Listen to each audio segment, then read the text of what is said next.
Halo, selamat pagi pemirsa, apa kabar Anda hari ini? Senang sekali kami dapat menjumpai Anda dalam Berita Papua. Saya Yuni Rumbarat bersama tim redaksi telah menyiapkan sejumlah berita menarik dan aktual untuk Anda. Berikut 3 berita utama kami.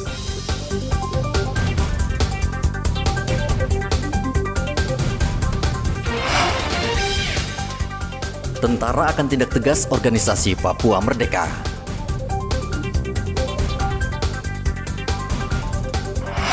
Jalan Trans Papua banjir, lalu lintas tersendat.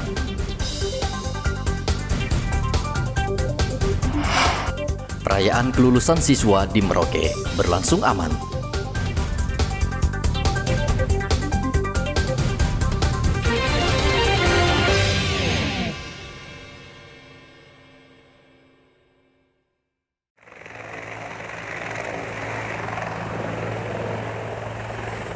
Panglima Komando Gabungan Wilayah Pertahanan Pangkogap Wilhan III, Legend Richard Tampu Bolon menegaskan akan menangkap dan menindak tegas kelompok organisasi Papua Merdeka atau OPM di wilayah Homeo, Kabupaten Intan Jaya yang membunuh warga sipil beberapa hari silam. Richard mengatakan TNI bersama Polri saat ini terus mengejar anggota kelompok bersenjata OPM yang kerap melakukan tindak kekerasan dan teror sehingga menyebabkan warga ketakutan dan mengungsi. Sabema beserta SDC Polri dan semua unsur yang terkait, kita akan terus mengejar dan lakukan penindakan tegas terukur kepada kelompok-kelompok bersenjata OPM yang telah melakukan aksi brutal, aksi biadab yang mengakibatkan masyarakat ketakutan, bahkan sebagian masyarakat berkeinginan untuk mengungsi. Salus Polpuli Supreme Lex Exto, yang berarti keselamatan rakyat merupakan hukum tertinggi. Sebelumnya pada 30 April lalu, kelompok OPM menyerang Polsek Homeo di Kabupaten Intan Jaya selama 3 hari berturut-turut. Mereka membunuh seorang warga sipil bernama Alexander Parapak dan membakar SD Inpres Pogapa. Jenazah korban sempat tertahan selama 3 hari karena proses evakuasi tidak memungkinkan. Saat ini, distrik Homeo sudah mulai kondusif karena aparat gabungan terus melakukan patroli. Igobat Momolin melaporkan dari Mimika, Papua Tengah.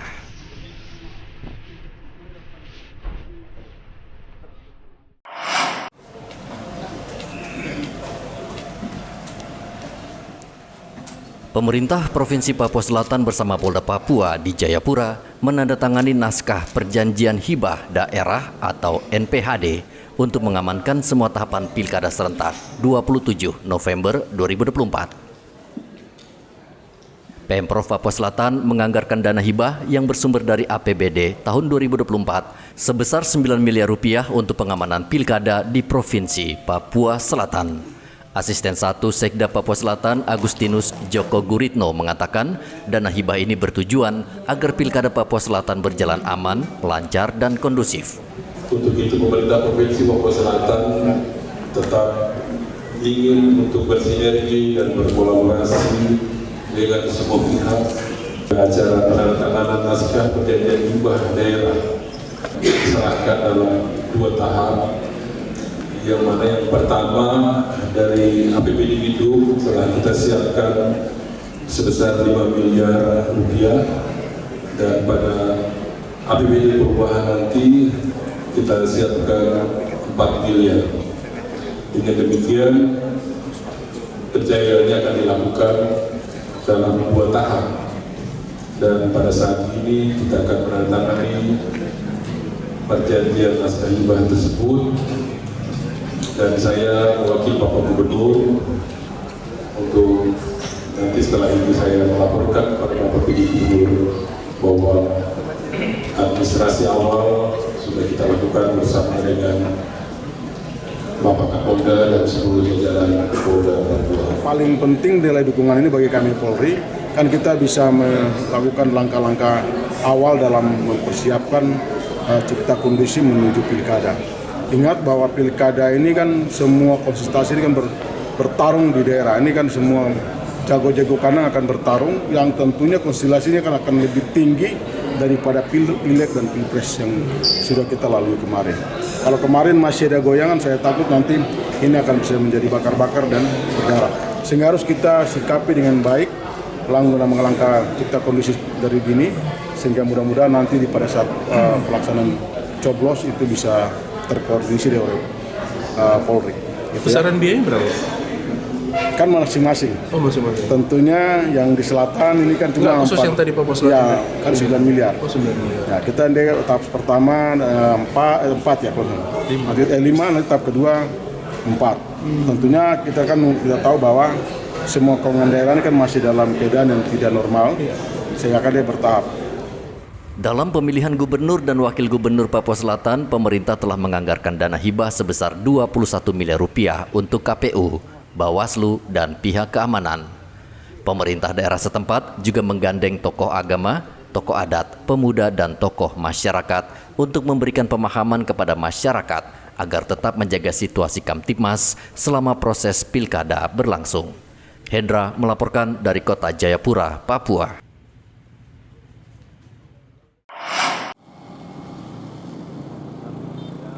SPBU Ahmad Yani, Merauke, Papua Selatan selalu padat dengan antrean kendaraan.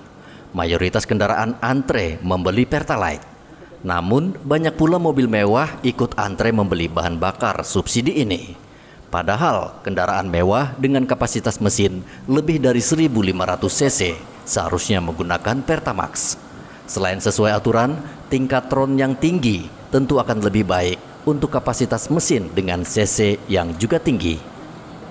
Menurut pengamatan Albert, pengelola SPBU Ahmad Yani Merauke, ia jarang melihat kendaraan mewah di Merauke mengisi BBM jenis Pertamax. Ia mengaku sulit memberikan pengertian kepada pengemudi kendaraan mewah dan akhirnya BBM Pertamax menjadi mubazir. Sebenarnya kesadaran dari pembelinya itu sebenarnya dia pakai Pertamax atau dia dialihkan ke Pertalite. Dia cari yang murah ya? Nah, dia cari yang lebih, harganya lebih di bawah. Tapi kalau seperti itu SPBU tidak menegur? Nah, kalau itu kita biasanya sebenarnya yang menegur, tapi itu sudah namanya pelanggan ya, dia lebih suka pakai yang lebih murah. Kalau itu kita ada temukan hanya satu-satu saja yang tetap memakai Pertamax. Yang mobilnya, istilah mobilnya agak lebih lebih mewah kan. Lebih mewah ya. Mobilnya yang mewah ya itu dari pelanggan yang punya kendaraan dia lebih suka pakai Pertamax. Tapi yang seharusnya dia harus pakai Pertamax tapi lari ke Pertalite ada juga banyak ya? Kalau itu berarti tetap banyak yang ambil ya, karena sesuai dengan mau cari harganya harga murah ya. Gitu. Artinya menurut Anda bahwa kesadaran ini belum ada ya? Belum ada. Berbeda ketika stok BBM Pertalite kosong. Menurut Albert, pengemudi kendaraan mewah terpaksa beralih ke Pertamax. Pemerintah berencana akan membatasi pembelian BBM jenis Pertalite. Rencana hanya kendaraan roda 4 di bawah 1.400 cc atau sepeda motor di bawah 250 cc yang boleh membeli BBM jenis Pertalite. Muhammad Ridwan melaporkan dari Merauke, Papua Selatan.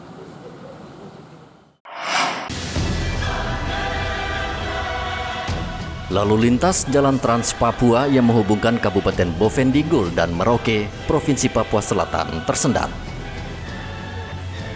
Banjir setinggi 1 meter merendam jalan sepanjang 200 meter sehingga di distrik Bupul, Merauke tidak bisa dilalui. Sebagian kendaraan mogok karena mesin kendaraan kemasukan air. Pengendara saling membantu untuk mendorong mobil ke tepi. Hujan yang turun selama 5 hari di kawasan ini menyebabkan Kali Kuel meluap dan jembatan penghubung satu-satunya terendam air. Warga yang hendak melintas harus berhati-hati karena sangat berbahaya. Kampung Bupul, atau lebih tepatnya di kilometer 186. Ya, terlihat di belakang saya ini ketinggian air kurang lebih setinggi dada. Kami para supir terpaksa menginap di Koramil Merauke, Bupul. Kami tiba dari jam 8 malam sampai saat ini mobil belum ada yang bisa lewat.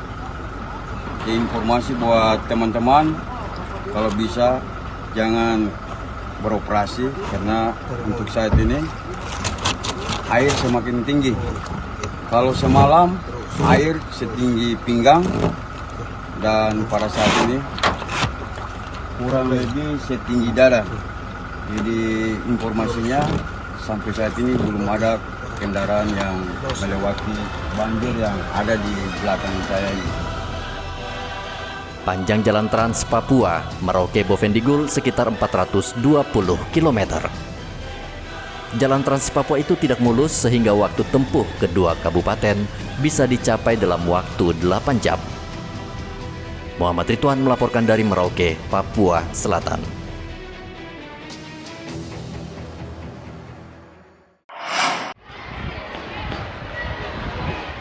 KPUD Mimika mulai menyeleksi calon panitia pemilihan distrik atau PPD Kabupaten Mimika untuk pilkada serentak yang rencananya akan dimulai pada November 2024. Calon peserta harus menjalani tes tertulis dan mereka yang lulus akan bertugas di 18 distrik di Kabupaten Mimika.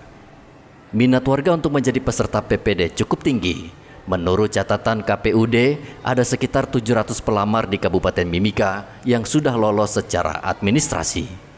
Setelah lolos administrasi, calon peserta harus menjalani tes tertulis selama 3 hari di gedung sekolah Yapis.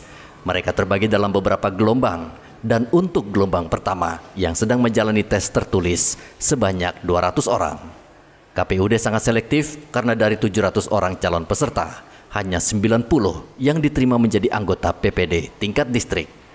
Hari ini dia tiga sesi, jadi 251 peserta.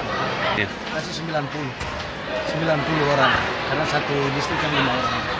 Cuma ada biasanya yang standby-nya 5, jadi 10 lah biasanya. Nanti masuk ke 5 besar yang bekerja, yang 5 besar. Kita ikut juknis yang dari KPU RI. Jadi kemarin setelah dari 900-an itu kan, setelah seleksi administrasinya kan sisa 700. Artinya mereka ini harapan. Dan kita sangat-sangat berharap bahwa mereka benar-benar bekerja dengan tulus, dengan secara murni lah, untuk bebas, murni semua, mandiri, untuk kita capai pilkada yang benar-benar bersih. Salah satu syarat untuk menjadi anggota PPD adalah tidak menjadi anggota partai politik paling singkat 5 tahun dan harus dibuktikan dengan surat keterangan dari pengurus partai politik. KPUD Mimika meminta calon peserta yang terpilih agar selalu bekerja dengan jujur sehingga pilkada 2024 berlangsung adil dan aman. Igobat Momolin melaporkan dari Mimika, Papua Tengah.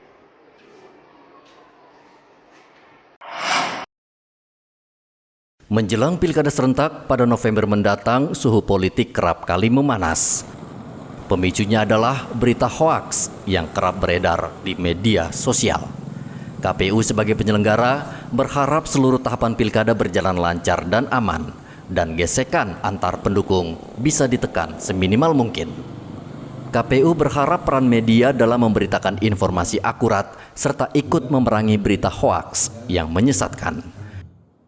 Kami merasa perlu untuk mengundang kawan-kawan media. Untuk apa? Pertama adalah kawan-kawan media ini adalah kawan-kawan yang menjadi corong, ya, menyebarkan informasi, menyebarluaskan informasi kepada masyarakat berkaitan dengan edukasi politik terkait dengan pesta demokrasi yang akan kita laksanakan. Maka di tengah ini kita punya tantangan untuk melaksanakan pemilu kada 2024. Dalam catatan kami ada beberapa. Yang pertama adalah kita bersama-sama memerangi hoax terkait dengan berita bohong yang menyebar di masyarakat terkait dengan peristiwa atau pesta demokrasi ini. Perlu kita perangi bersama-sama karena ini akan memunculkan konflik sosial di tengah-tengah masyarakat. Maka kami mengundang teman-teman media ini untuk juga memberikan edukasi kepada masyarakat, memberikan informasi, dan kita sama-sama memerangi berita bohong yang menyebar di masyarakat. Mengingat karena pesta demokrasi ini melibatkan kelompok-kelompok masyarakat, ya, sehingga tensi politiknya itu begitu tinggi dibandingkan dengan pileg dan pilpres. Media massa sangat berperan menciptakan pilkada yang aman. Untuk itu, KPU meminta wartawan diminta mengecek dan menyaring informasi sebelum diberitakan ke publik. Saat ini tidak sedikit warga yang lebih percaya informasi yang beredar di media sosial dibanding media pada umumnya. Muhammad Ridwan melaporkan dari Merauke, Papua Selatan.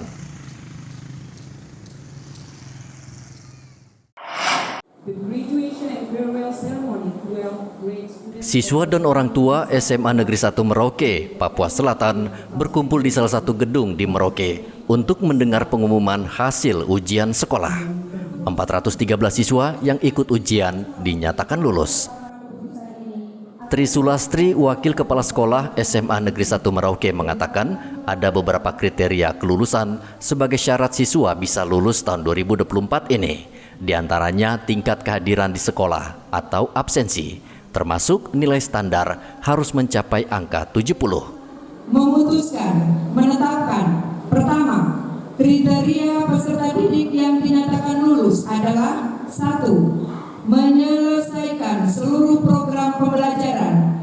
2. Memperoleh nilai sikap atau perilaku minimal baik. 3. Terdaftar pada daftar nominasi tetap atau DNT ujian sekolah tahun pelajaran 2023-2024. Kedua, jumlah peserta didik yang terdaftar dalam DNT sebanyak 415 siswa dan yang dinyatakan lulus sebanyak 413 siswa atau 99,52%. Pengumuman kelulusan ini langsung disambut gembira siswa sekolah ini. Nah, rencana kamu melanjutkan pendidikan atau gimana? Atau mau kerja? Kuliah ya? Kamu jurusan apa rencana nanti? Jadi guru? Belum tahu ya? Ini kan sekarang sudah lulus ya 100%. Rasa senang atau? Senang ya? Senang, makasih ya. Rencana mau melanjutkan pendidikan atau mau kuliah? Kuliah. Rencana ambil jurusan apa? Olahraga ya? Kendati bergembira, para siswa yang lulus ini merayakan kelulusan mereka dengan berkumpul dan pulang ke rumah masing-masing. Tidak ada konvoi kendaraan atau sepeda motor di jalan-jalan di kota Merauke. Muhammad Ridwan melaporkan dari Merauke, Papua Selatan.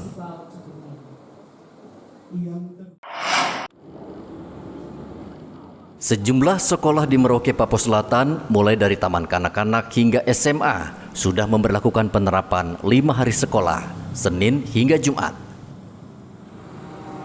Penerapan 5 hari sekolah merupakan usulan guru kepada Bupati Merauke.